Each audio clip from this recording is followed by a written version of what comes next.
Siomra beag. Ladies and gentlemen, welcome back to Sure Look, Sure Listen, the podcast that takes a pop at culture. Sure look, sure listen. Sure look, sure listen.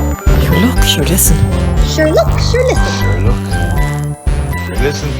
Sure look, sure listen. Sure look, sure listen.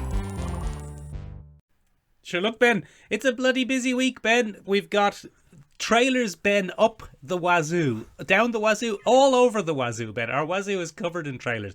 We have to take a look at the Eternals, Ben, the Tomorrow War, whatever the hell that is, Jungle Cruise, what's going on in the jungle, Ben, and I've also watched Solos, which you've never heard of. Which I've never heard of. But you listen, Michael, once we get through all that, we're going to be taking a look at tropes. Those small little plotline characteristics that we just can't stand. Toxic tropes, specifically, Michael, which I failed to mention. The things that drive us batty when we're watching an otherwise decent piece of fiction. Benjamin, I've also forgotten there's Kraven the Hunter news. Oh, there's that as well. Well, we'll get through all of it, won't we? Yeah, but sure look, Ben, sure listen, we all make mistakes. Let's just move on. Benjamin. Yeah. Perhaps the biggest mistake we've made, you and I, and the entire community at large, is we release this podcast, as it were, on a Monday morning. Yeah. On a Monday morning, Ben, Irish Standard Time. Yep. IST, baby. IST, yeah. We're the ist. We're the illest and the newest podcast. Nice. Very, I'm quite proud of that. Benjamin, but here's the problem with releasing on Monday morning is that when we're recording, Ben, on Sunday, because sometimes you have to take this shit and edit out a lot of the waffling and combine it and just kind of force it down into a listenable hour. Yes, it's very important. Exactly, Ben. So we don't record it on Monday, do we? We record it on Sunday. Yeah, because we're not time travelers, Michael. Exactly, Ben. Very good. Very good dramatic pause there. Or are we? Or Ben, are we? Are we? Mm-hmm. Benjamin, the big studios, though, they don't give a shit about us. They don't want your Look, Sure Listen to succeed. They're like, No. it'll become too powerful a media empire. Yes. Unlikely, but what they do, Ben, is they wait until we finished recording and then they release their big trailers. The fuckers. Yes, Benjamin. So we saw the trailer, finally, for Marvel's The Eternals. The Eternals. Yeah, The Eternals, Ben, which is coming out in November. Michael, what a tone shift. Benjamin, Yeah. they've been there the whole time, not giving anyone even the slightest dig out. What a bunch of a-holes. Bunch of bastards, Benjamin. I assume there's going to be some reason, and I hope it's not flimsy. Michael, I had no idea that one Barry Keoghan was in this. Barry Keoghan is in it, Ben, from wherever he's from. From Ireland. Is he from Ireland? Are you sure? He's from Ireland. Is Barry he? Keoghan is a very prominent Irish actor at this point. Benjamin, we always have this conversation. Are you sure he's from Ireland? Oh, for God's sake, Michael, I'll look it up as we speak. Are you sure he's not from Liverpool? I think he's always playing characters from Liverpool, and his Liverpool accent is so good. I think he's from Liverpool. Barry Keoghan is an Irish actor. He has appeared in the films Dunkirk, The Killing of a Sacred Deer, for which he won the Irish Film and Television Award for Best Supporting Actor and was nominated. He was born in Dublin in 1992. The man is 28. 1992, Ben. That's the same as you. Well, no, I'm 1991, Michael. Oh, that's good. Benjamin, Yeah. how does that make you feel? That a young man is succeeding far better than I ever could. Yeah, we're here talking about it. pretty- He's in the bloody thing. Pretty rubbish, Michael, I'll be honest. I might just stop the podcast here. Yeah, let's knock the podcast on the head, go find them, and rough them up a bit. Nah, don't do that. Barry Keoghan's doing great work. In a playful way. So he's popped in. Kit Harington is there, Michael, as a non-Eternal. He's going to play the Black Knight. Dane Bowers. Yeah, what a strange world we live in. Ben, I'm just going to point out there that I know that the Black Knight's name is not Dane Bowers. Dane Bowers is a 90s British singer-songwriter man. I don't think you I feel know like any you've songs. spoiled your joke there. I have, Ben, but I couldn't let it go because we'll get listeners saying it's not Dane Bowers, you know, and I do know. I do know. I do know. My It's part own. of the joke. This is It my was own Dane Bowers. podcast, damn it. Anyway, Ben, it looks anyway, good. It looks very good, looks very different. I like the weird Captain America joke at the end. Yeah. Now that Captain Rogers is gone, who will lead the Avengers? Well, I can bloody Ooh. do it, says Icarus. And then everybody goes, oh, You're such a messer, Icarus. Benjamin, Icarus, you toss bag. do you think one or other of the Stark boys was a bit annoyed that the other Stark boy was going to be in it? Oh, I'd say so. I'd say there was an awful lot of Stark. It's bloody snarky Starks, am I right? Am I right, Exactly, Michael? Ben. 3 bloody Starks. Too many Starks in this. Too many Starks. The new comedy coming this fall from HBO. What is your take, Ben, on the fact that they've gone with Gemma Chan as the lead, essentially? What And a waste. Well, why? Because I just think she's not. Is she a prime Eternal? Is she a big deal? Is she... Cersei? Yeah. Cersei is the most prominent Eternal character. Well, then they've gone with the right choice, haven't they? Yeah. No, it's not that. It's I still can't get over the fact that they've cast Gemma Chan in a lead role in this, having her been only a year ago, or maybe 2 years now, but a very prominent supporting role in Captain Marvel. It's odd. Marvel doesn't care. Marvel's just like, look, they're a decent actress. Stick them in. Stick her in there. Stick her in. Stick her in there. Just get her back in give her a bigger role. Give her a shift with both of the Stark boys and see how much trouble that causes. I can't wait to see Vin Diesel as not Groot, but the bloody absorbing man in the next Thor film. The absorbing man already exists in the Marvel Cinematic Universe, Ben, due to Agents of S.H.I.E.L.D. However, I don't know if you've noticed this, but Agents of S.H.I.E.L.D., as long with most of the Hulu shows, have been moved to the Marvel Legacy section of Marvel Plus. Good. Disney Plus. Good. Yeah, They've get rid been of it. blasted into the stratosphere. Yeah. Benjamin, I thought the trailer was good and it has filled me with an eagerness to see it. I think it's going to be a very interesting change. I think Marvel is finally beginning the experiment of, what if it wasn't full superhero? Yeah. What if it wasn't all lasers? What if it was sometimes lasers only? What a cast though, Michael. Big ass cast. Like, So many Angelina cast. Jolie is there. Yeah. Salma Hayek. Salma Hayek. One of my favourite things about this, Michael, is the internet hasn't lost its fucking mind about all the gender swapped characters. Interesting, isn't it? It's because I believe, Ben, they're such minor characters and no one really is that attached to them. Precisely that, Michael, and I think it works a whole lot better because for those that don't know, the majority of the Eternals lineup is male in the original comics, and they've taken quite a few of those characters and given them a little gender bending. Everyone's got a gender bend or a race bend. It's grand, though. It's good. It's great. grand, It makes yeah. sense. It makes so much more sense, Ben, than Fantastic Four. It's adopted. You're Just adopted. don't get it. Just have them Okay. both be black. It still upsets me, Ben. Like 6 That would be years. Sue Storm. The pristine white flower would be spoiled. Fine. Good. That is the exact correct response, Michael. And every once in a while, you prove you are the absolutely perfect co-host to have. Thank you, on a Ben. podcast about pop culture. Benjamin. Yeah, go on. Speaking of shite, though, imagine, Ben, if you will, if you just took some science fiction tropes and made them into a film, Okay. what would you have? You'd probably have, right, Yeah. a generic box office bankable actor Yeah.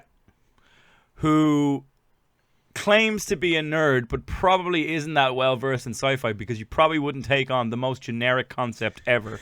It's so generic, Ben. There'd probably be, Yeah. Michael, Yeah, go on. timey-wimey stuff. Yeah. There'd probably be a lot of grey colour grading. There'd probably be a little bit of US propaganda of I'm a soldier and therefore capable. Yeah, that's one of the tropes I don't like, Ben. And there'd be a whole lot, Michael, a whole lot of pew, pew, pew, pew, pew, and growling in the dark. Benjamin. We're talking, of Yeah. course, about Chris Pratt in The Tomorrow War. Or, Yes. as it's also known, The Day After Yesterday on a Budget. No, what's that called? Live, What's die, repeat. No, Bloody- that's the tagline. What's the actual film called? The comic was originally called Live, Die, Repeat, but it's also called Tom Cruise playing himself over and over. Tom Yeah, look Cruise's at- Groundhog Day. Tom Cruise is dead again. What was that called? Tomorrow's Yesterdays? I All don't Tomorrow's know. Yesterdays. Oh, I don't know. I think that's the Star Trek episode. It's gone. It's gone from my head. No, it's gone. Absolutely It's the one gone. with Emily Blunt. Emily Blunt is in it. She's the angel of somewhere or other, and She's she's the gonna Iron Bitch. Yeah. Anyway, Ben, Go on. that was much better than what this will be. That was much better than what this will be. So because Chris it's Pratt- Chris Pratt being cocky for some reason. Yeah, Chris Pratt is in now, but he has to go to the future, Ben. Doesn't make any sense. What What most intrigued me about the trailer for what's going on tomorrow was they were quite coy about the aliens. Yes, So which they is were new. like, there's aliens and they've taken over the planet, but you're not going to see the aliens. And then they showed the aliens in the last shot, Ben, and they were so generic. It was just a big tentacly boy. Just big, tentacly white, mostly mouth. It could have been out of A Quiet Place. It could have been out of anything. I feel that's precisely what's happening here. Is that, as usual, executives have looked at the runaway hit that was A Quiet Place and gone, "Oh, we should do that." Yeah, put a big monstery fella. The aliens could not be more an organic version of the aliens from whatever the Tom Cruise one was called. Tom Cruise is dead again. Oh no! Oh wait! Yeah, he's okay. He's fine. Oh, he's grand. What was that Tom called? Cruise will be grand. What was it called? No, that was Far and Away.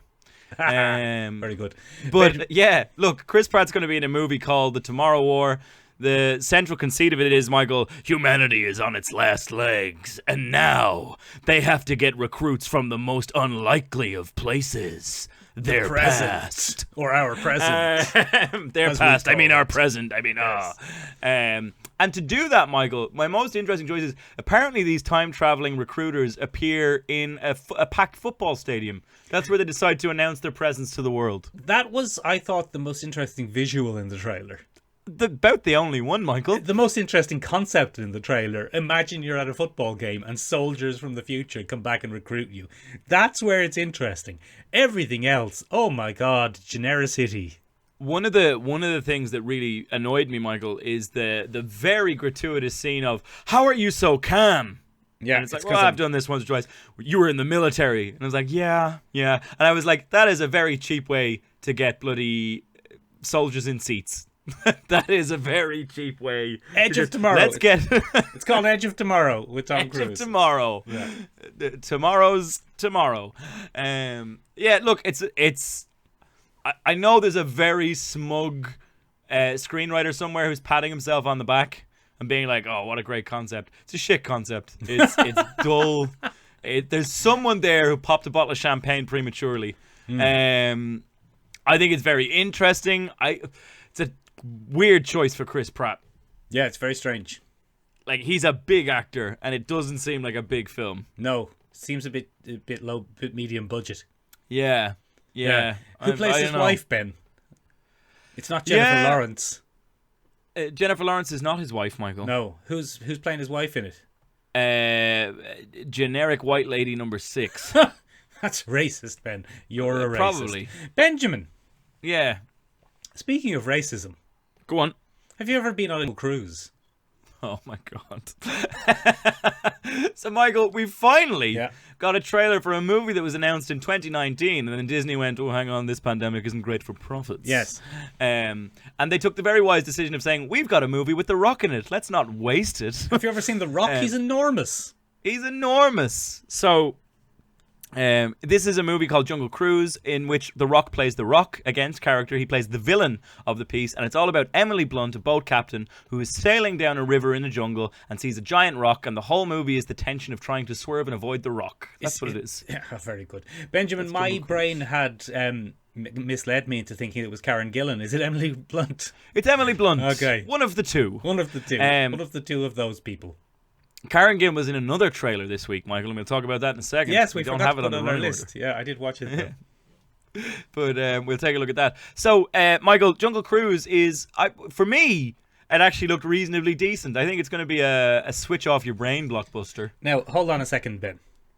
You hold on a second now, just for a minute there, because I have the text that you sent me when I said, "Have you seen the trailer for Jungle Cruise?" And you said, "I am unashamedly excited for this." It seems Yes. like you've tempered your enthusiasm since. I've tempered my enthusiasm for the sake of having it on public record, Yeah, Michael. Ben, just be excited about Jungle Cruise. I am unashamedly excited about Jungle Cruise for the simple reason, Michael, is I got huge Indiana Jones vibes off it. Oh, very good.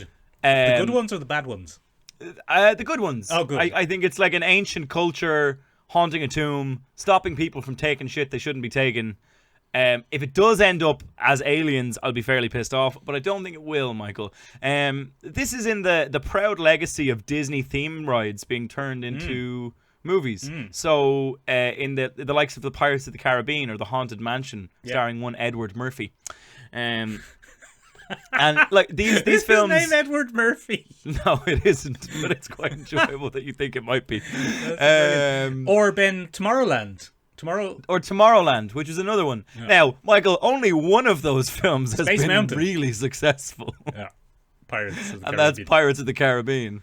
Tomorrowland, also in the legacy of Edge of Tomorrow and the Tomorrow What's going on War with tomorrow today? Sure, I'll talk to you the day after next. Yeah, so it looks interesting. It's got The Rock and Emily Blunt. There's good chemistry there. Emily Blunt is great in just about anything she's in, barring Wild Mountain Time. Oh, when he says those things. We still haven't seen it, Ben. I don't think it's come out yet. Show us Michael. the film. I think they're holding it back for We fear just of want to see sheer the film. scorn. So yeah, that's the good thing that's happening there. It's a swashbuckler. It's set in turn of the century, I think. Oh, is the it? steam engine. Is it not in reaching modern its peak. times? It's not in modern times, no. Oh, is it in the time of The Mummy? I think it might be a 30s or a 40s, Michael. Oh, could they do a crossover with The Mummy? They could do a crossover with The Mummy. Oh, I'd like watch to see that. But Brendan Fraser's probably too old now. I'd still watch Rick O'Connell Yeah, but as an old swashbuckler. But it wouldn't make sense, Ben, if he was in the 40s. He's a time traveler now. He got mummy time travel powers. Good. Yeah. So Yeah. often the case. I think it looks interesting. I think I stand to be proven very wrong on that. However, I got huge Indiana Jones in its heyday vibes, and I was into it. I was like, yeah, Yeah. give me some of that. I could get behind that. The Rock has an iconic costume, just like Indiana Jones does. He's a boat captain. Yeah, he's got a little bandana. He's a boat captain. Got a little bandana on, Ben. He's a boat He's captain. the captain of the boat. Benjamin! Michael, there was a Karen Gillan trailer that came out that we didn't mention. Yes. I think it's called It's called Powder Gunpowder Milkshake, Ben. But Gunpowder Milkshake. if Now, you're- Michael, when I saw this, Karen Gillan plays a sexy assassin. yeah. Who probably isn't that sexy, but anyway. Oh, hey. No, I mean, Oh, hey, now. in the fact that she's probably not played exploitatively, Michael. Oh, Sorry. okay. Oh, fair enough. And the first thing I thought when I saw her going to the library and asking for a book, wink, wink. Yeah. And the lady goes, "Oh, you'll need this volume, wink, wink." Yeah, yeah. And then they're guns, Michael. Yeah, yeah. Very good. And Yeah. what I said to myself is, "Oh, good. There's a female-led franchise in the John Wick universe." Exactly, Ben. Joanne Wick. Joanne Wick. Yeah. Wicking at you. But no, it's just taking all of the things that made John Wick 1 kind of enjoyable and a bit of a romp. And they're like, yeah, let's just do it with Karen Gillan. Yeah, it's John Wick with girls.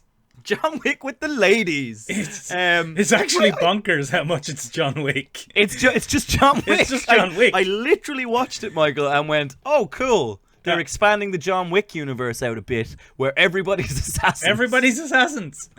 You're going to get struck off from the League of Assassins in this hotel library. And yeah, it's just John Wick. It's just John Wick, but it's got a great cast, Michael. A hell of a cast, Oh, my Ben. goodness. There's a bloody Karen Gillan. Yeah, she's in it. There's a bloody what's her name? Lena Headley. Lena Headley. Bloody Cersei. Yeah, There's she's an in it. Angela Bassett. Yeah. There's a Gina Goodjean. Yeah, I don't know. 80s woman whose name escapes me. Yeah, Gina the guy Good- ate her hand. She was in weird exploitative lolly movie with Zack Schneider. Sucker Punch. She was also She's in the Sin madam City. in that. Yeah. Yeah. Yeah. Anyway, she's in it. Yeah. Bloody what's Fennec from The Mandalorian, whose name escapes me. Oh, Ming Na Wen. Pretty Yeah, sure. she's in I'm there pretty as sure that well, was Michael. Michelle Yeoh, Ben. Damn it! Oh. Michelle Yeoh. Uh-oh. Heck. Oh, Oh, a bit of a waste of Michelle Yeoh. my huge apologies to anybody who that offended. You've offended me slightly, to be honest. That's fair. Oh, that's not good. She's in there as well, Michael. And they're all in there having a great time. And it's a bit of a romp. Paul Giamatti seems to be playing the baddie. Yeah, it does look a bit more of a comedy than John Wick. Yeah, there's a bit of humour, Michael. There's a fraught mother-daughter relationship. I think Lena Headey is playing more of the John Wick character who's out and doesn't want to be back in. Yeah, I was out. But now they dragged me back in. I'm back in. People are asking me if I'm back. Yeah, And yeah, I'm thinking I'm back. exactly. But with Lena a lady Headey will voice. do that exact line. Yeah, but with a lady's voice this time. But with the lady's voice. Then her son will die from poisoning. Yeah. Yeah, so that movie's out as well, Michael, and it looked quite enjoyable. A couple of summer blockbusters coming up that we'll probably, if the cinemas ever open again, Michael, bloody Wednesday night cinema club should be a bit of a laugh. That'll be fun, won't it? Benjamin, we've missed a couple of releases, though. I don't know if you've noticed this, but Cruella is out. Yeah. And Michael, do you know how spot on we were with one Stephen J. Cadwell? Go on, what happened? I haven't watched it, Michael, but I have seen the spoilers. Do you remember we said, how would you make this sympathetic? Her parents would probably have to be murdered by Dalmatians or something. Yeah. They went and did that, Michael. Oh, brilliant. Excellent. That's her origin. Good. She hates Dalmatians because her parents were murdered by savage Dalmatians. Excellent. What a twist. It's out on Premier Access, Michael. I will not pay $21.99 on top of my standing subscription. I fear that they're going to use this yet again, Michael, to justify the fact that female-led films don't do well, when that's not the case at all. Female-led films don't do well when you charge $21.99 extra on top of your already subscribed package. Yeah, and people who have a pop culture podcast haven't even noticed that it's out this week. That also hurts when you don't make a big deal out of anything. Yeah. How did we miss that one? Oh, women, they just can't lead films. Now put that out quietly and don't tell anybody. So that's... Just don't tell people. Don't tell anybody. But we could do a quick Twitter announcement. No! Shh! Just release it quietly. Something else came out, Ben. It's completely escaped me what it was, but it can't have been too important.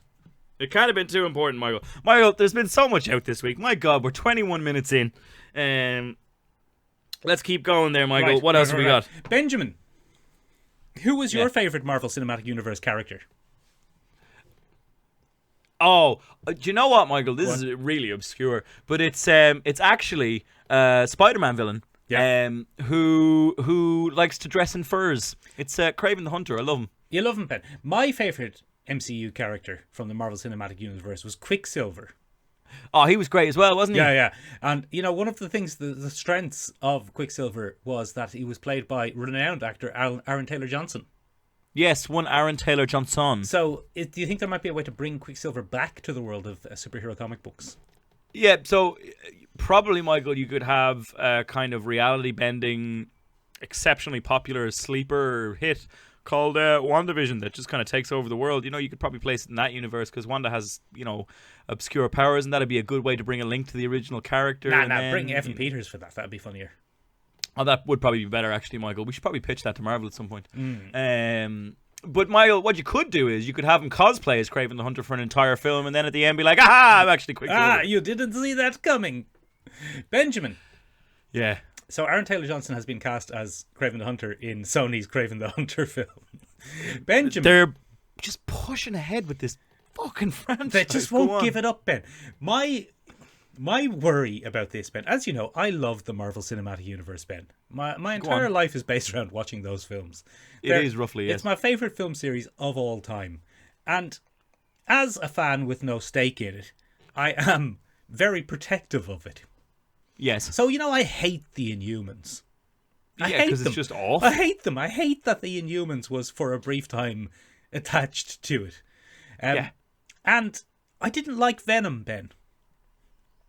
Go on. And it really worries me that Sony are connecting their Spider-Man-less Spider-Man universe to the MCU. Yeah. So, for example, Ben, in the latest trailer for Morbius, which is a film which still hasn't come out. Mobius? It still hasn't come out. Morbius. That's another film that we've completely forgotten about. That might have come out, Ben. It might have come out the same week as That might Cruella. be out. People might have seen that film. Yeah, we just forgot. But, Ben, in Morbius, remember, we see a little glimpse of Adrian Toomes, a.k.a. the Vulture from Spider-Man Homecoming. Why?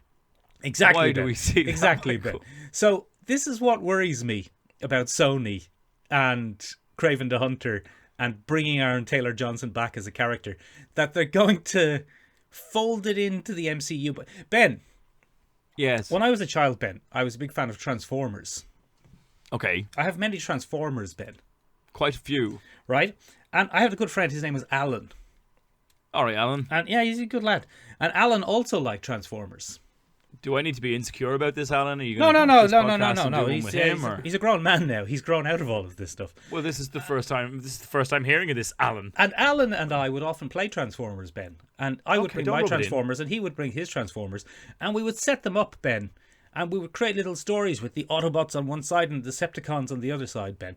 But, Ben, there was another kid on our street, Ben, and I'm not going to say his name because that would be cruel, but he Ben? didn't have Transformers. Oh. But, he just wanted to be involved. He wanted a piece of the game. Okay. So he would show up while we were playing Transformers and we had our nice, neat little Autobots versus Decepticons story going on. What's Optimus Prime doing? What's Galvatron up to? And he would come along and say, can I play? And Benjamin, he would have a G.I. Joe, a bloody GoBot, and one of the Voltron lines missing a leg. Oh. And then he would randomly decide if they were Autobots or Decepticons, Ben. And that's not acceptable, Ben. That's muddying the bloody canonical waters. That's what Sony are doing with their Spider-Man universe. They're like, can we play? And Marvel are like, yeah, okay, what characters did you bring? We're going to have Kraven the Hunter, but he's going to be Aaron Taylor-Johnson for some reason. And Marvel are like, oh, all right. Shit. I guess. Yeah. And they don't want to be mean. We can't be mean. We can't bully Sony. But they should. They should just get rid of him. Look, Michael, outside of Batman, I think Spider-Man has one of the most iconic, arguably more iconic, rogues galleries. Possibly the most iconic rogues gallery of all comics. Come on now. Well, outside of Batman. Or you could argue Spider-Man versus Batman. Spider-Man is up there, right? Oh, yeah, with great things. One of the great things about those characters is often Spider-Man is their obsession. Ben. Yes. If you take Joker out of the equation, I think Spider-Man wins it. Oh yeah, hands down. But with Joker in the equation, I think Batman tips it. Can't do it. Can't take Joker out of the equation. Yeah. Not going to happen. Yeah. This is played by Joaquin Phoenix in a weird movie. Yeah. So, in that case, like, Venom has withdrawal symptoms. He has a rejection complex based on Peter Parker. That's his obsession with Peter Parker. Yeah. He gets the iconic big white spider logo across his chest. People love it. Yeah. It's great. It's iconic. And Sony is just like, no, what if he wasn't evil and sociopathic? Why? Why are you taking someone that people love as a villain? He was just a fun alien. He was just a fun alien with a few quirks like eating people, huh? Oh, that'd be funny, wouldn't it? And one of the great things about Kraven the Hunter is he's a deplorable person who hunts animals for trophies. Yeah. And he has become AKA so good. An American dentist. AKA an American dentist. And he's become so good at that he needs new prey. So he starts to hunt metahumans, Michael. And he focuses on Spider-Man, who he considers to be the greatest prey. Again, a great driving obsession, Michael. Yeah. And what if it's just Aaron Taylor-Johnson and a bit of banter? Huh? Yeah, just doing hunting. What am I hunting? Doesn't matter. Benjamin. Yes. Kraven the Hunter has one good story. And it's Kraven's Last Hunt. And it entirely revolves around Spider-Man. Entirely revolves around Spider-Man. I also know you were being facetious, Michael, earlier when you asked who my favourite character was in the Marvel Universe, because nobody would say, Michael, Kraven the Hunter. I like Kraven the Hunter. That wasn't the point I was getting at. I like Kraven the Hunter. I think Kraven the Hunter is a good character. The thing is, though, there isn't a movie in the concept. No. There isn't a movie in the concept of a hunter. Even Morbius, which I have no interest in whatsoever, there is a concept in a movie of someone accidentally making themselves a vampire through science and seeking redemption. Yeah, there's a little bit there. There's a little bit in that. But Kraven's the most defining characteristic of Kraven is he wants to kill Spider-Man. That's it. That's all he wants. That's what he wants to do. He's a prick who wants to kill Spider-Man and is Russian? Is he Russian? Yeah. Marvel seems intent on not allowing Aaron Taylor-Johnson to have his own accent. Hello, my name Kraven the Hunter. Oh, Aaron, take it down a notch. What, you didn't see it coming? Oh, God, Aaron, that's 10 years ago now at this stage. Come on. Jesus, Aaron. Anyway, moving on from Aaron. Yeah. I have another Marvel gripe here, Michael. Oh, go on. The internet is awash with a little Photoshop gig that people did. Go on. About 2 weeks ago now, Michael, and it's in the final confrontation of Infinity War when Thanos is, making full use of the glove and he's, zapping people left and right with a couple of things. Yeah. And one of the things that they did was Infinity War or Endgame then? Infinity War. It's okay. the showdown at the end of Infinity War Untitled. in the jungle. in Oh, Wakanda. in the jungle in Wakanda. Okay. In Wakanda. And everybody Rock is suddenly come there. up with this... say again? The Rock is there. The Rock is there. He's playing a rock, though, Yeah. so that's why people didn't really recognize him. Yeah. So anyway, what happens in this, Michael, is that it's a new fan theory that, wouldn't it have been so cold-hearted? Wouldn't it have been so stone-cold killer if he had reverted Steve Rogers into the original wimpy Steve Rogers from the Super Soldier? Yeah. And everybody went, oh, yeah, that would have been so badass. And it fundamentally undermines the goddamn character for me. Of And Thanos. I won't stand for it. Thanos Yeah. is not a petty man. The whole point of Thanos is that he doesn't know who the Avengers are. Yeah. He doesn't really care. Yeah. He looks at these people and he's like, eh. He knows who Tony Stark is. He knows who Tony Stark is because they're linked by some weird portally wardly timey-wimey mush. And he knows who the Wizard is. And the Wizard. But Michael, fundamentally, Thanos doesn't know Steve Rogers' backstory. He's just the big buff blonde guy that occasionally thwarts his plans on Earth. Yeah. Not often, though. He doesn't, and he would never do something just to fuck with Steve. Oh, I know it'll really upset you. It's not Jafar from Aladdin, Michael.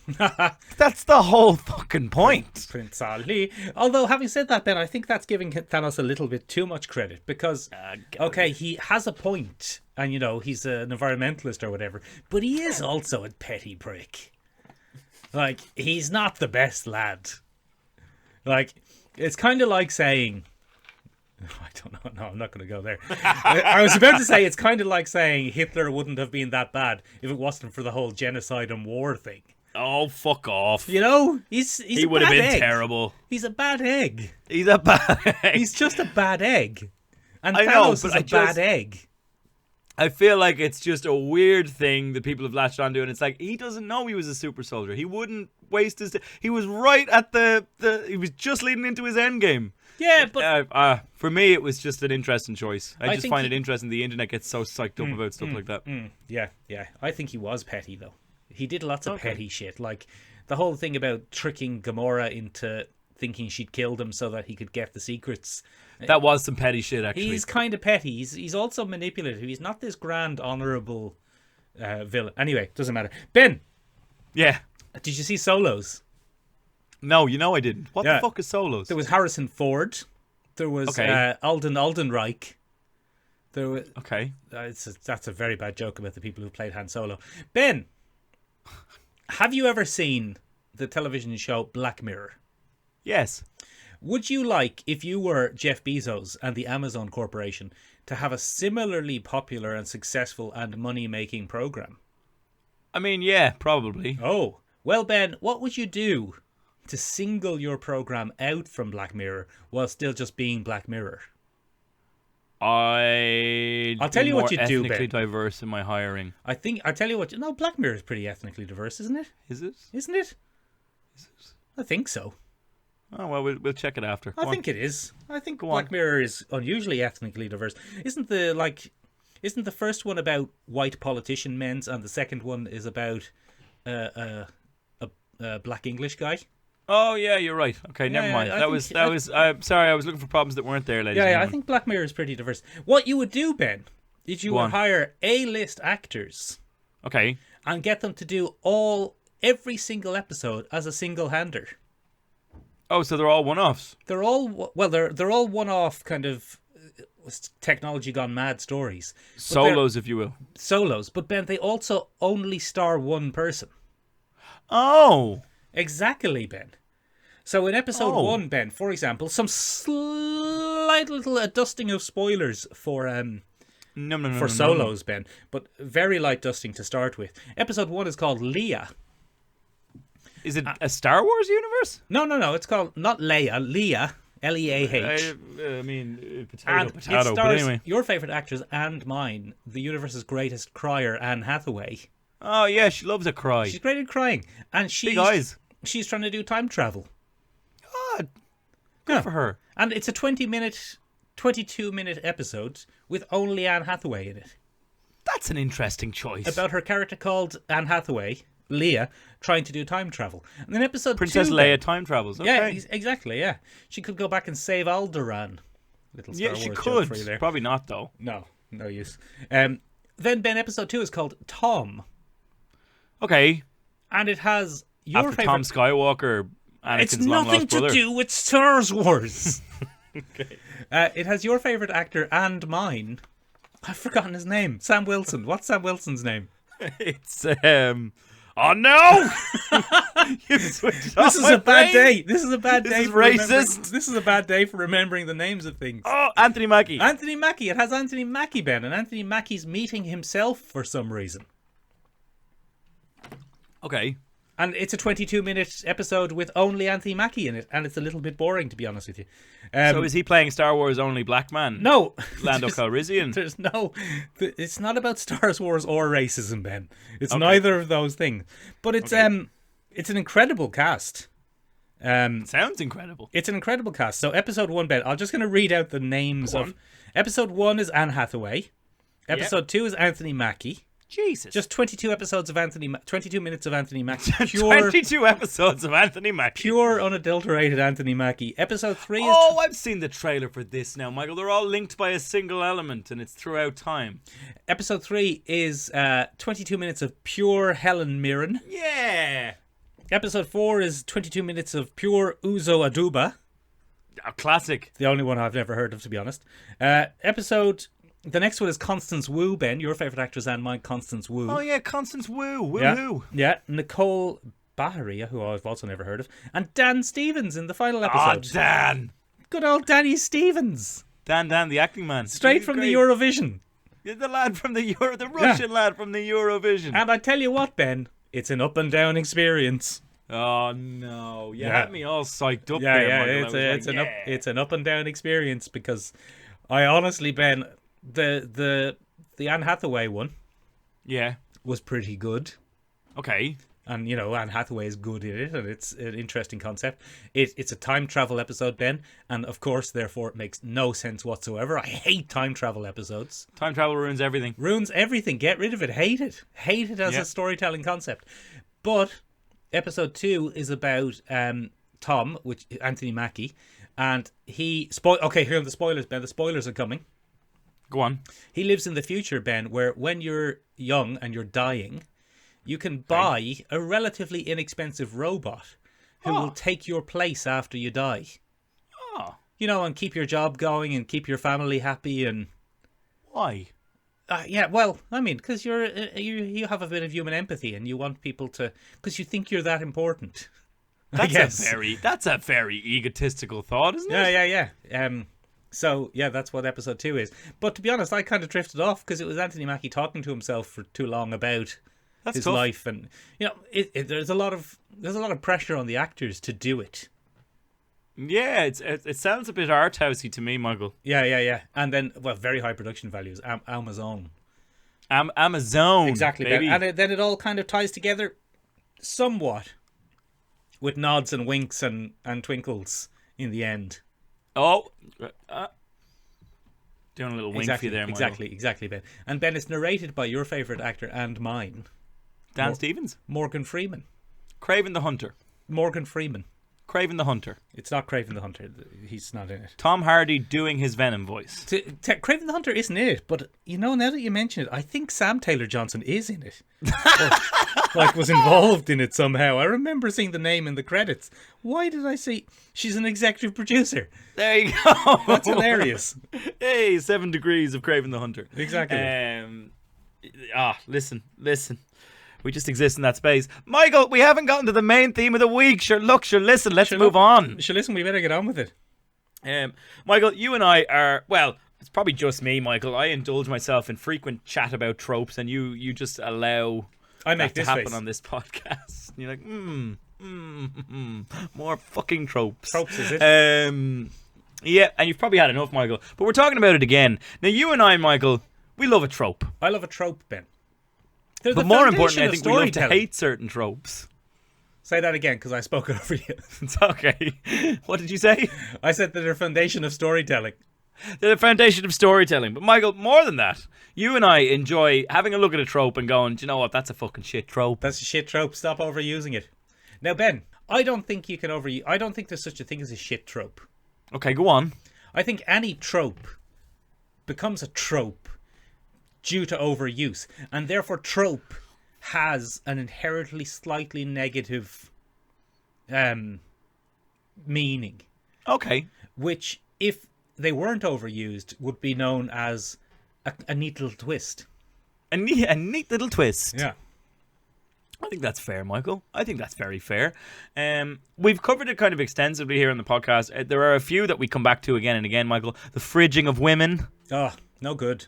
where we murder a female character to motivate a male character. Yes, I liked how that was somewhat undermined, but also played straight in Deadpool 2. Yes, where they just kind of went for that wholeheartedly and then reversed it with timey-wimey stuff at the end. Hate time travel. Hate time travel. Hate It's it. fucking shit. Yeah. Michael, then there was also Burying Your Gays, which you've covered on this podcast, where many gay characters in early forms of pop culture and fiction, right up until the 1990s really, died in tragic ways. Yeah. As a kind of strange moral punishment for their homosexuality. Buffy the Vampire Slayer, Ben. Yeah, so they have to suffer and they have to die in a horrible way, Michael. Which isn't great. There's the weird thing of Pixar's missing mums. Go on. Where mothers are all dead. I'm not you don't familiar get many with this. mums. I'm not familiar with this. Yeah, it's Disney in general. Disney has a thing against mums. Go on. So there's a lot of dead mums and a lot of missing mums in Disney films. Is it because Mards need mums? Mars Needs Mums, and that's actually canonically the first one where all the mums got stolen, and the rest of the Disney universe takes place after that. Now, hold on, Ben. Since we're talking about toxic tropes here, this doesn't ring a bell for me. I'm not that big into Disney, Ben. Tell me about some missing mothers in Disney. So they're either fridged or just outright missing. Some really interesting examples of that would be Bambi. That's our classic. Numero uno dead mum. Yeah. Cinderella, the king is firmly there. The queen is not. Yeah, she doesn't where's her exist in that mother? world. Yeah. Snow White, no mum. Yeah. Ariel, Belle. no mum. Belle from Beauty and the Beast. no mum. What's going on? There's no mums. Well, where are they all? They're on Mars. Oh, okay, fair enough. But yeah, so this is the thing. There's the no mum trope. What's going on, Disney? There's an awful lot of loving father, doting daughter duos. Yeah, Snow White. Did you an say Snow White? Yeah, an awful lot of mortuary mums. All the mothers are dead. Yeah. I suppose, Ben, this might be fucking complete and horseshit, I'm about to say. But could it be due to the fact that a lot of those Disney stories are based on old-timey stories when women dying in childbirth was a much, much, much bigger concern?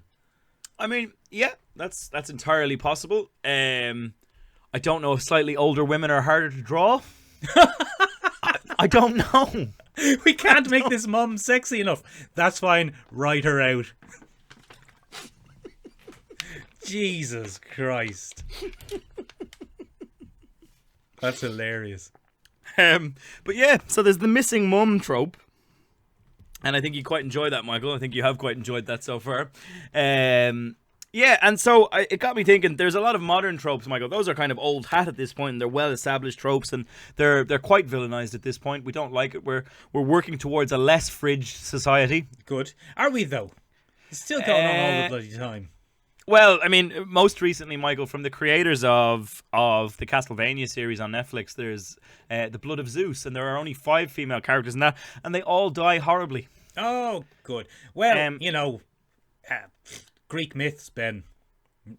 Greek myths, fair enough, but the depiction on screen, Michael, is incredibly bloody and exploitative. Oh, gross. And that's another thing that goes hand in hand with the fridging of women. It's the kind of erotic death of women in film, the incredibly exploitative, sexy death, graphic nature of how women are eliminated on film. Or on screen. I think on screen is probably a better choice for the 21st century, Michael, because on film is a thing of the past. Haven't even seen screen. Cruella. But that's Dalmatianing, where you're... Her mother's killed by Dalmatians. It just sums everything up. Ben, you have to admit, though, mother killed by Dalmatians, not yet a trope. Not yet a trope, but... Yeah. Let's jump over to the listeners. So I put this out to the listeners, Michael, and we got what is possibly the best response to a question we've ever gotten across the board. Sure, look, sure, listen, Ben. And one of the first ones that we got, Michael, very much in tone with the conversation that we're having right now, was from Irish Fashionista 777. Hi, Siobhan. Hi, Siobhan. And she came up with a great trope, which is having a woman become evil because a man broke her heart. Oh. Or her parents died. Or someone she was close to died. So she gave us some great examples of that trope. Well, let me Mila guess some. Kunis in Oz the Great and Powerful. Yeah, she's the wickedy witch, Ben. She turns all evil. Maleficent. Maleficent is the Maleficent shining thing. example of that. And yeah, in this particular thing, they just turn a woman into a villain because, oh, he broke my heart. He's mean. He's mean. So I'm meaner. Which is an incredibly demeaning trope. I can't cope with him being mean, so I'm going to be evil. What a dick bag. And I don't think it's a coincidence that they're almost all they're not. They don't just turn evil; they turn kind of sexy evil. Oh, it's sexy. Oh, it's intimidating, sexy evil. It's kind of Michael. sexy evil. Ben, why did the Snow Queen in not Cinderella in Where's Chris Hemsworth? Snow White and the Huntsman. Yeah, the follow up to that, the Huntsman's War or whatever it was called. Michelle Pfeiffer. No, it wasn't Michelle Pfeiffer. Wasn't it Charlize Theron? Charlize Theron rides again. Why did she turn evil in that? Did a man pull her heart out and that turned her frosty? No, she's just a big vain lady. Oh, is that all it was? Yeah, that's probably worse, though. I want to be pretty, so I'm going to commit genocide. But at least it's an internal reason. It's not, At least it's self-motivated. yeah, at least it's not some man came along and turned her evil. That's crazy. She might be a vain bitch, but she's a driven vain bitch. That's Catwoman's origin story in Batman Returns. Max Shrek. I think Catwoman could be slightly more forgiven in that her place in society is at the bottom of the ladder because she's well, no, it's just as toxic a trope, really, isn't it? Society has stepped on me, so I'm just going to be the worst person I can be. It's not society. It's literally Christopher Walken. Max Shrek. It's a horrible boss man. Yeah. Whoa, Michelle, go get me a coffee. Look out this window. Oh, you're falling. Have you shown the files to anyone else? Why don't you step over here by the window, my bay window? Push. Very good. He has to narrate all his... That is a dumb trope. I'm willing Yeah. to forgive it, though, for Catwoman. You would. Yeah, I would. You would. Michael, we put it out to other listeners and they came up with some great possibilities as we went along. One of the big ones that we had, Michael, was blank slate protagonists. And I think this relates more. That was sent in to us by Repolo87. And originally, I thought that was in reference to video game characters. But the more I thought about it, Michael, that's not it at all. Yeah. Well, I mean, it makes sense in video games. Yeah, because you need, Well, you don't Custom. need video games can work either way. You can have video games which are very cool character-led video games. Ben, Uncharted, for example, with Nathan Drake. Mark Wahlberg is going to be on Uncharted. I know, for no reason other than biceps. Oh, Michael, we didn't talk about Mark Wahlberg as Immortal.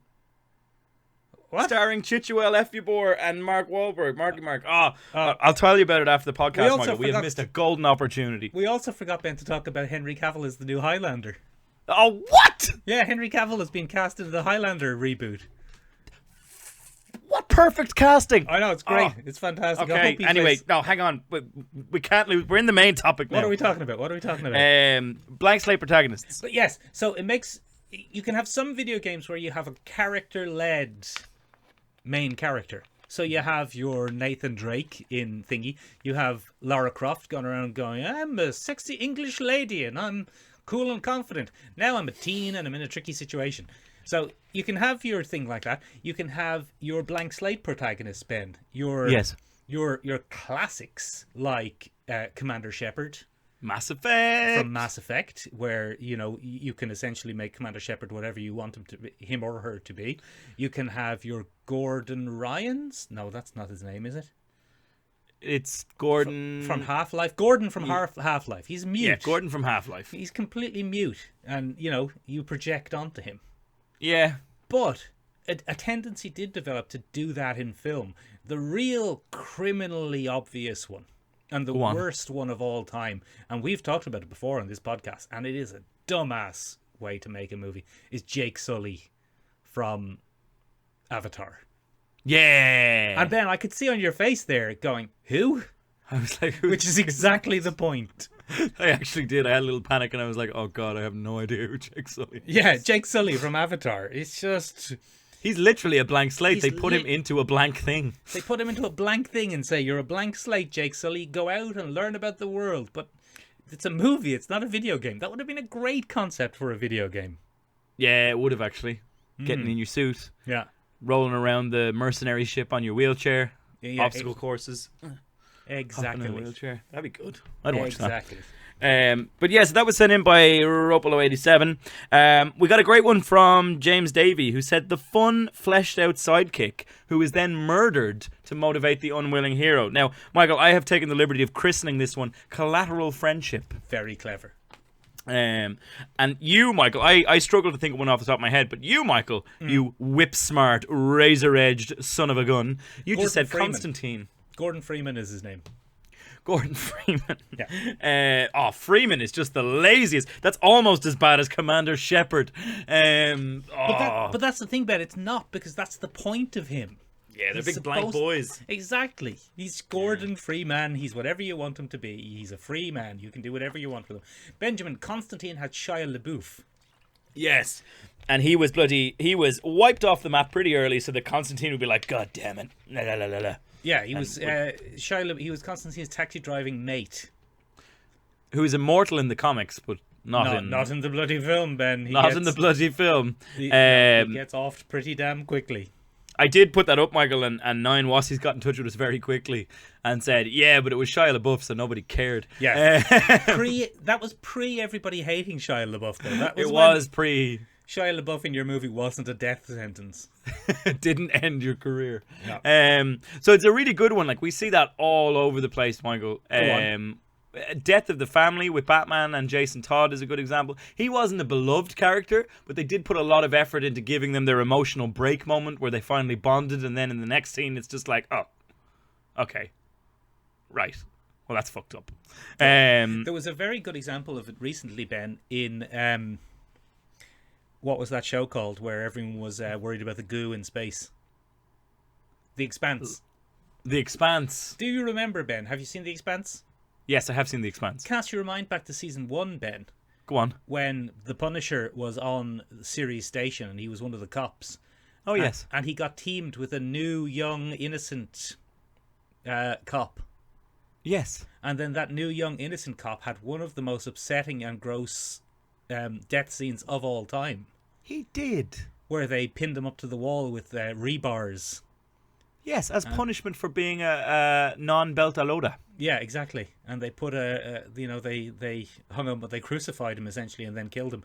Although, funnily enough, Ben, a few episodes later, we find out he actually survived that.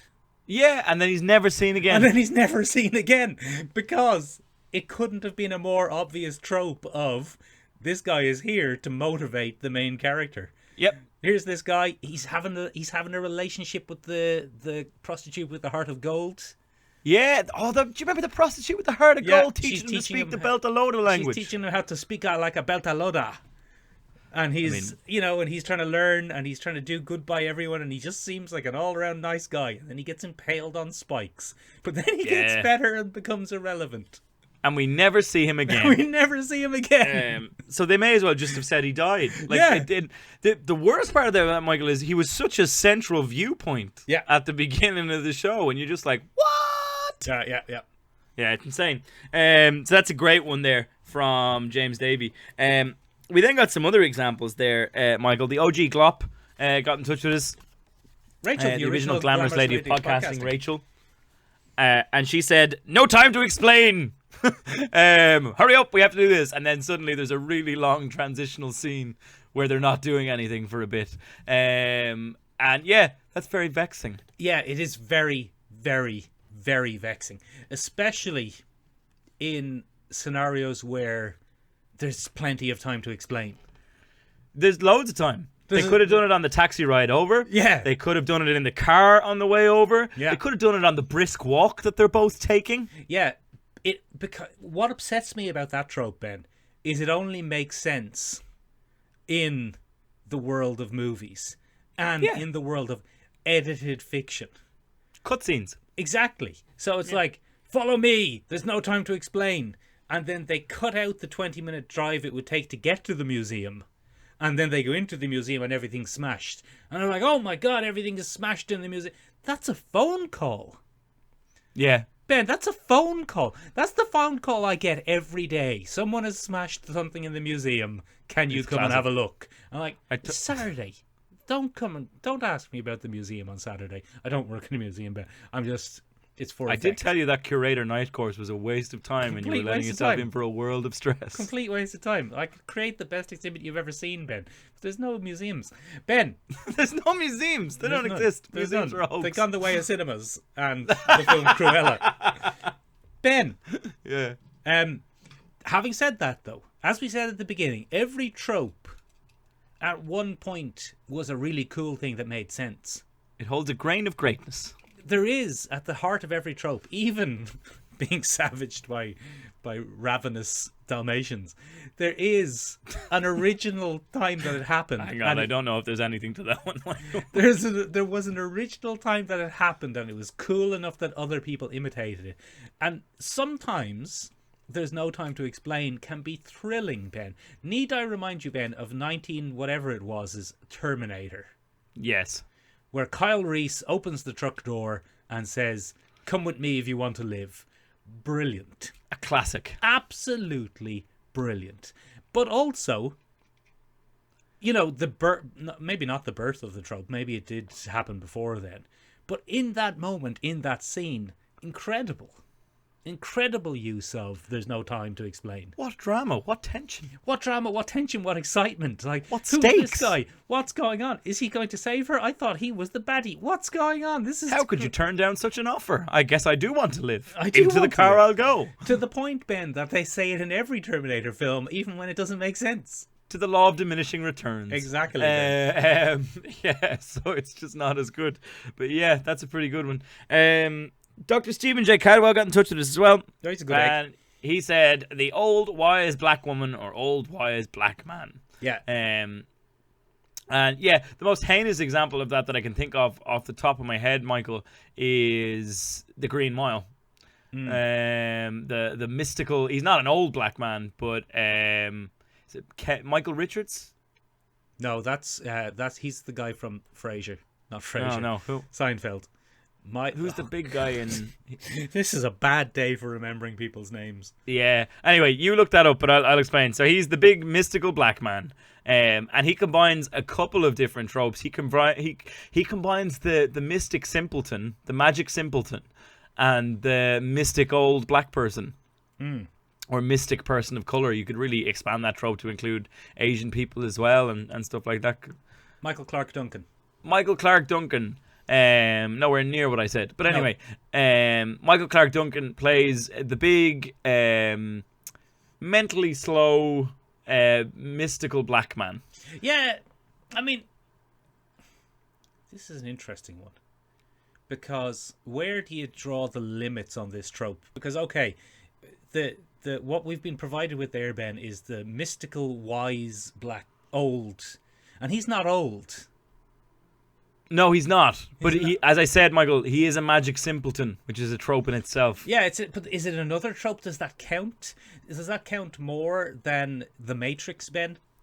Well, I tell you why it counts a bit more than The Matrix, Michael, right? One of the interesting things that happens with the mystical old black person is that very often their power and prowess is not used to their own benefit, but used to the benefit of whatever white protagonist they happen to be interacting with at that time. So, very often, the mystical old black person uses their power in service to the white protagonist's goal. I get you. I get where you're coming from. I just think that from an analyzing of tropes perspective, Go on. the more adjectives you add to a sentence, the less it makes sense. Because there are a huge history of, like, wise old hermits. Of every race, I imagine. Yes. I mean, it might skew overwhelmingly towards black or Asian, depending on the genre. Like Yes. in your martial arts films, it probably skews towards long white bearded Chinese master. Fu Manchu style individuals. Yeah, like in whatchamacallit, Kill Bill, Kill Bill. where she goes to learn the punch that she uses to kill Bill. Yes, but that's not racist because it's an homage from It's an Quentin homage, Tarantino. Ben. So if you know, it's fine. But it happens in Pirates of the Caribbean as well, where they go and they find the mystical, scary black voodoo lady. Tia Dama. But she's not old. You know, why is draw lines around your trope? What are the key points? Is the key point that they're a person of color? Is the key point that they're old and wise? Where's your issue? It's a great point, Michael. I don't have a clear thing to say there. Yeah, because otherwise we write off going to seek advice from someone who's more experienced as an entire trope. Ian and say- McKellen in anything. It could be Ian McKellen. It could be going to see Ian McKellen. It could be going to see. Didn't they go to see Michael Caine in something that we watched recently? Oh, did they? They did. Remember where they went to see Michael Caine to ask him about the heist or something, and that was the only scene he was in. I don't even remember what film it was. It was he did that as well in he plays that character in all Christopher Nolan films. The Prestige. Oh, it was. It was Tenet.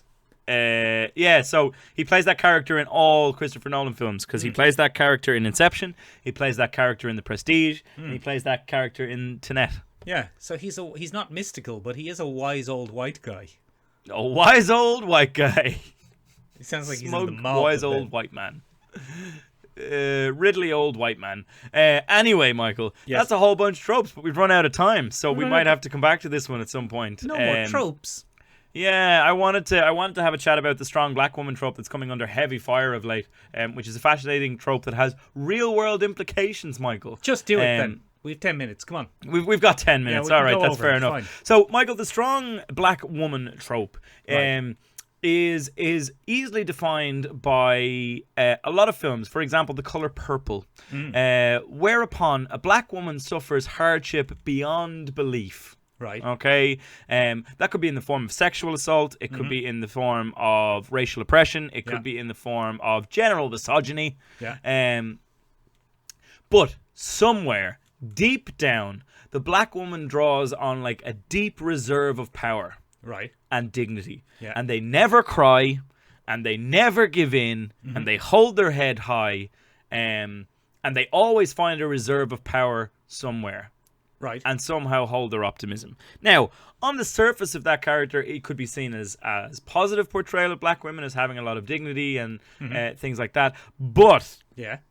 if we go back through the history of black women in film, it has some pretty. They've had some pretty poor luck in terms of positive representation. So the original way that we saw black people on film is in the mammy role, and the mammy role is a very racist caricature of a slave woman who would tend to a white owner. Yeah. She's usually quite overweight. She's got an apron on. Yeah, so it's the Aunt Jemima characterization that you might have seen in different pop culture. Yeah. No good. Get rid of it. And one of the terrible things about that representation, Michael, is that the mammy character likes being a servant. And famously, there are scenes where the well-meaning white owner of the house says, well, heck, mammy, I'll give you your own house. And then the mammy character will be like, oh, don't send me away. No, I like being close to you white folks. And it's just, ugh. Ugh. It's just no good. Then, Michael, as we moved into the 70s, we got the blaxploitation character, and that one has come to be defined as the Jezebel, where black women were portrayed as very sexual beings who had insatiable appetites and, didn't take any guff and Like Jackie Brown. did all this. Yeah, exactly. Your Foxy Brown, your Cleopatra Jones, your moments like this. And that character, again, is a very damaging representation of black people in the real world. Because if you were to go to a film as a person and not know much about the black community, you might come away thinking, oh, I didn't know black women had insatiable sexual appetites. Oh, that's right. I didn't know that. They're all so sassy. Also sassy, so sassy. And then, Michael, there's the nurturer character that we saw towards the 80s, and that's kind of where the mammy combined with kind of a modern representation, the mystical black woman, this kind of thing. And very often black women in those films were nurturing women. They would give constant love even at the cost of their own needs. Right. And they would often give that love to a character who needed it the most. That's become quite a toxic recent trope, Michael, in terms of movies like The Help or Benjamin Button, where there's a black character who gives up a lot of freedom in their own life, usually always a woman, who gives up a lot of freedom and agency in their own life to look after a white character or give a white character their big break. All of that has...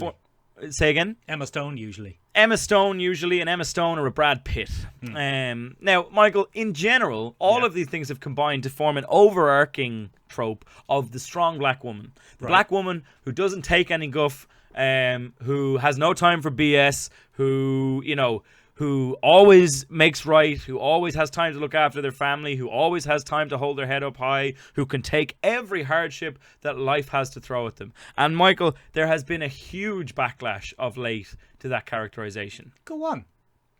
So one of the things is that it's completely unrealistic and it dehumanizes black women from the reality of today. So the way that works, Michael, is that if you see yourself represented on screen constantly as being unerringly strong, yes, so you would rarely see a black woman cry on film. It's not a thing that happens a lot. It would be Mick Leonard levels of strength, Michael. Yeah. You're right there doing your Very little strong. flex. Yeah, Yeah, flex. very strong. So in that case, Michael, what we see in those films is an impossible ideal for black women to have to attain. But Ben, Go on. if I, as a white middle-class man, am watching a lot of, say, Christopher Nolan films, every time I'm watching a Christopher Nolan film, the white middle-class men are always up to some sort of time travel or mind travel, or so. Is that not like saying, I'm going to watch this and go, I need to be traveling through some sort of dimension, be it time, the mind, or existence itself? So that's the fundamental difference between the two forms of representation. Yeah, you're a welcome. lot of black female representation is the strong black woman trope, whereas you, Yeah. depending on what genre you watch, what style of film you're watching, anything like that, you will probably experience what do we call it? A gradient of whiteness. Right. So you might watch Woody Allen and see disgusting neuroses perpetrated by a pedophile. You might get to see that. You might watch, I might watch Hugh Love and Jackman in Monsters. The Greatest Showman. I might watch Love and Monsters and see a Ben-esque character. See a Ben-esque character with neuroses and hopefully no paedophilic tendencies. Yeah, hopefully. But yeah, in general, Michael, you will get a range of representation. However, in Western media especially, what we are usually presented with is either the sassy black friend or the strong black woman. I would like to see some facts on this, Ben. This is fascinating. Yep. So I will during the week. Yeah. I will publish some sources and facts and some further reading on this, Michael, on our Instagram, which I suppose brings us to the end of the episode. But anyway, we have an Instagram where you can find more stuff about this, because we're going to start posting more kind of sources and interesting things to help you dig into these things yourself. Last week we did the anatomy of the himbo. And this week we'll probably take a look at some tropes and where they come from. I might do a little what even is Eternals infographic post for folks. Yeah. People like that. You can find us in a bunch of places to find that stuff, Michael. We're on Instagram at Seomrabeag, SEOMRABEAG. It means tiny room in Irish. We're also on the interwebs at www.seomrabeag.com. Same spelling. Same meaning. Very good. You can find us on Twitter now, Michael. We're up on Twitter. We're up on Twitter. The Sure Look, Sure Listen podcast is up on Twitter. It's not called the Sure Look, Sure Listen podcast. Yeah, well, it is now. Sure Look, Sure Listen is up on Twitter. You can tweet at us at ListenSure. Oh. So that was the only thing that was available, unfortunately. Bastards. At ListenSure. So you can find us there and give us a shout on what you think. We'd love to hear your opinions, your thoughts, etc., etc. What tropes did we miss? What toxic tropes do you hate? And what are your thoughts on strong black female characters? It is, again, wholly apparent to Michael and myself that we are two very not black, very not women. So if anyone else has more experience on this or could fill us in a little bit more, we'd love to hear from you. You can get in Ben, touch with us in those places. Yeah. Are you saying you would like to see some weak female black characters? No, you numpty. That sounds but like what there's you're no saying. harm in portraying vulnerability on screen either. Very often, the strong black female character is not given the opportunity to express vulnerability, barring a few exceptions in recent years. And generally speaking, when we meet those characters who are not permitted an opportunity to have moments of weakness, it can be a very unattainable goal for people to work towards. Ben, do you think in recent years that is a kind of aiming towards appealing to a black market that's gone too far and is now no longer appealing to them because they don't see themselves represented in these characters? Correct. So, Or is it because white people are writing them all? well, that's partly an issue. For example, when you look at shows like Orange is the New Black, I don't.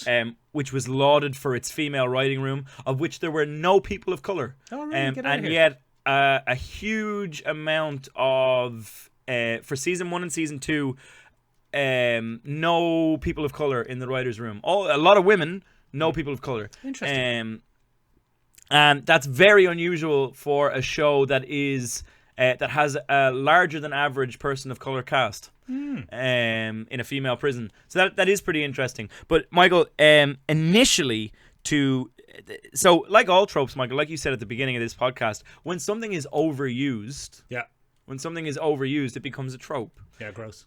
Initially, to combat the mammy image or the Jezebel image from earlier depictions, during the Civil Rights Movement and post the Civil Rights Movement, the strong black woman character was pioneered to give people of color and women a stronger role model to look up to, a more positive role model to look up to. But obviously, over time, Michael, and overuse has led to that being an almost mythic ideal, something that's very hard to strive for in a positive sense. Misty Knight.